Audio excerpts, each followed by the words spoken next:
Welcome to clue today news.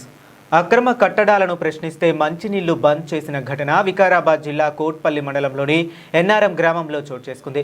వివరాల్లోకి వెళితే కోట్పల్లి మండలం ఎన్ఆర్ఎం గ్రామంలో గ్రామ సర్పంచ్ అక్రమ నిర్మాణం చేపడుతున్నారని గ్రామానికి చెందిన 5 వార్డు ప్రజలు ప్రశ్నించినందుకు తమపై ప్రతీకార చర్యలుగా పాల్పడుతున్నారని కాంగ్రెస్ పార్టీకి చెందిన గ్రామీణ ఉప సర్పంచ్ పై తీవ్ర ఆరోపణలు చేశారు.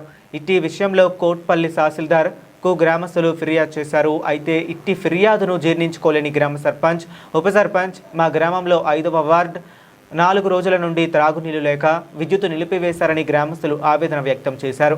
ఇట్టి విషయంపై మంగళవారం గ్రామ మహిళలు, యువకులు, గ్రామస్తులు జిల్లా కలెక్టర్కు వినతి పత్రం అందజేశారు. తమ సమస్యను వివరించి తక్షణమే చర్యలు తీసుకోవాలని కోరారు.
నేను నీళ్ళు బంద్ చేసి నాకేం అవసరం? 3 రోజులు 3 ఇల్లు కడుతున్నాను.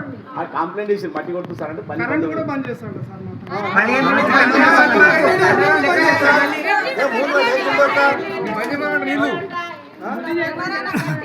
ఆ 3 ఇల్లు కట్టే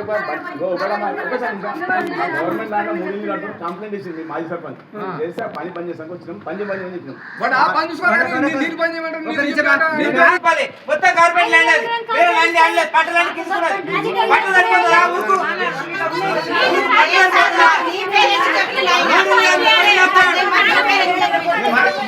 చెప్పి